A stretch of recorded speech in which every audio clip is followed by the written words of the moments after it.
어느 날 전도사님이 교회에 들어와서 의자를 엎고 책상을 부수고 여러분에게 소리를 치면서 나가라고 하고 여러분에게 화를 낸다면 여러분은 어떻게 생각할까요? 우리가 무슨 잘못을 했지? 왜 이렇게 많이 화가 나셨지? 전도사님이 왜 저러시지? 이렇게 생각할 것 같아요. 그런데 전도사님이 아무리 화가 나는 일이 있다고 해도 교회의 물건을 어지럽히고 부수고 깨트리는 일은 하지 않을 것 같아요. 왜냐하면 하나님의 말씀에 보면 교회를 어지럽히고 교회의 물건들을 부수고 깨트리는 일은 큰 죄를 짓는 것과 마찬가지였기 때문입니다. 이만큼 여러분도 교회의 물건을 여러분의 물건보다 소중하게 생각해야 돼요. 왜냐하면 그것이 너무나 큰 죄이기 때문입니다. 그런데 오늘 말씀에 예수님께서 예루살렘 성전에 들어가셔서 성전의 물건을 엎으시고 의자를 엎으시고 소리를 지르시면서 사람들을 쫓아내기 시작하셨어요. 예수님께서 성전의 물건을 함부로 하는 것이 죄인 줄 모르셔서 그렇게 하셨을까요? 예수님은 누구보다 하나님의 말씀을 잘 알고 계시는 분이셨어요. 그리고 성전을 누구보다 사랑하시는 분이 바로 예수님이셨어요. 그런데 예수님께서 얼마나 화가 많이 나셨으면 이 물건들을 엎으시고 깨트리시고 사람들을 쫓아내셨을까요? 오늘 말씀을 보면서 왜 예수님이 이렇게 많이 화가 나셨는지 깨닫고 우리는 예수님을 화나게 하는 사람들이 아니라 하나님을 기쁘시게 하는 저와 여러분이 되길 주님의 이름으로 축복합니다. 이 당시에 이스라엘에는 성전이 예루살렘에 딱 한 군데밖에 없었어요. 그래서 이스라엘 사람들은 예루살렘에 모여서 하나님께 예배드릴 수밖에 없었어요. 역대하 7장에 보면 하나님께서 성전을 완성한 솔로몬 왕에게 이렇게 말씀하셨어요. 이제 내가 이곳에서 하는 기도에 내가 눈을 들고 귀를 기울이리니 이는 내가 이미 이 성전을 택하고 거룩하게 하여 내 이름을 여기에 영원히 있게 하였습니다. 내 눈과 내 마음이 항상 여기에 있으리라. 하나님께서 이렇게 솔로몬 왕에게 말씀하셨어요. 그래서 이스라엘 백성들은 하나님의 눈과 마음이 있는 곳 바로 예루살렘 성전에 모여서 하나님께 기도하고 간구하는 일을 해왔어요. 그것이 너무나 중요한 일이었어요. 그런데 이스라엘 백성들이 모두가 예루살렘 성전 근처에 사는 것은 아니었어요. 저 멀리 먼 곳에 사는 사람들도 많이 있었어요. 그런 사람들은 어떻게 해야 했을까요?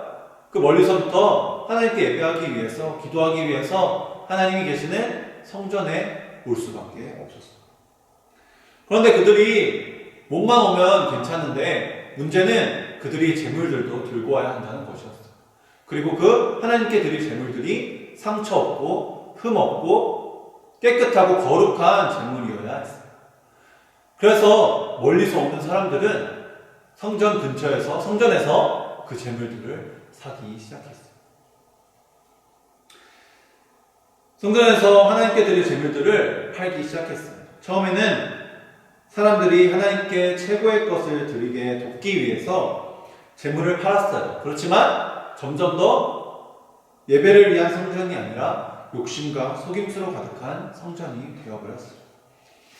예수님이 그 모습을 보시고 이스라엘 백성들의 모습을 보시고 오늘 말씀에 어떻게 하셨다고요? 의자를 엎으시고 사람들을 내쫓으시고 아무나 다니지 못하게 하시면서 뭐라고 말씀하셨냐면 내 집은 만민이 기도하는 집인데 너희가 어떻게 욕심이 가득한 돈을 뜯고 돈을 뺏는 강도의 집으로 만들었느냐 이렇게 말씀하셨습니다. 예수님이 볼 때 예루살렘 성전의 모습은 기도하는 집이어야 해요. 기도의 소리가 가득한 곳이어야 해요. 그런데 예루살렘 성전의 모습을 보니까 기도의 소리가 가득한 곳이 아니라 하나님을 찾는 사람들이 가득한 곳이 아니라 하나님을 통해 돈을 벌기 원하고 욕심을 채우기 원하는 사람들의 모습이 너무나 많이 있었어요. 그래서 예수님께서는 오늘 말씀처럼 엄청나게 화를 내시면서 의자를 엎으시고 사람들을 쫓아내셨던 거예요. 우리는 이스라엘 백성들처럼 예수님을 화나게 하고 하나님을 화나게 하는 저와 여러분이 되지 않길 주님의 이름으로 축복합니다.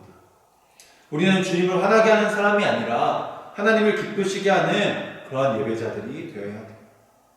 하나님을 기쁘시게 하기 위해서 우리는 누구를 찾는 사람이 되어야 할까요? 하나님을 찾는 사람이 되어야 합니다. 주님 앞에 나와 기도하고 찬양하고 예배하는 저와 여러분이 되어야 돼요.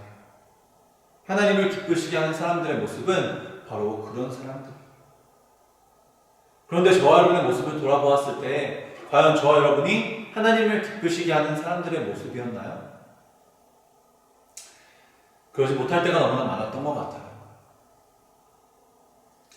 하나님께 예배하기 위해서, 기도하기 위해서, 찬양하기 위해서 이곳에 나오는 것이 아니라 대충 예배드리고 친구들과 놀기 위해서 혹은 엄마 아빠가 가라고 해서 억지로 와서 앉아 있었을 때가 너무나 많았던 것 같아요.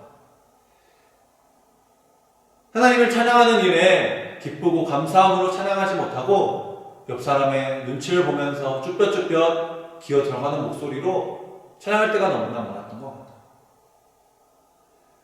앞에 나와서 기도하는 사람들의 기도 시간에 같이 주님께 기도하는 것이 아니라 실눈을 뜨고 옆 친구와 장난치고 딴 생각하고 옆 친구와 이야기하고 손장난하고 그렇게 기도에 집중하지 못할 때가 너무나 많았던 것 같아요. 예배 시간에 하나님의 말씀을 듣지 않고 이렇게 딴 생각하고 장난치고 이렇게 하나님께 기뻐하지 않는 모습으로 예배드릴 때가 너무나 우리는 많았던 것 같아요. 과연 저와 여러분은 정말로 하나님이 기뻐하시는 모습으로 이 교회에 나와서 앉아 있었나요? 우리의 모습을 돌아보고 반성하고 회개하는 시간이 되었으면 좋겠어요. 더욱이 억지로 앉아있던 그 모습도 지금 이곳에는 보이지가 않아요. 코로나19 바이러스로 인해 주님 앞에 나와서 예배드리지 못하고 있어요. 정말 슬픈 일이에요. 아무도 없는 이 성전의 모습을 보면서 우리가 억지로 드리는 이 예배를 도저히 보고 있을 수 없으셨던 하나님께서 우리가 이곳에 모이지 못하도록 하신 것이 아닌가 하는 생각도 들곤 해요. 하나님께서 이스라엘 백성들을 쫓아내신 것처럼 우리를 쫓아내신 것이 아닐까 하는 생각도 들게 해요.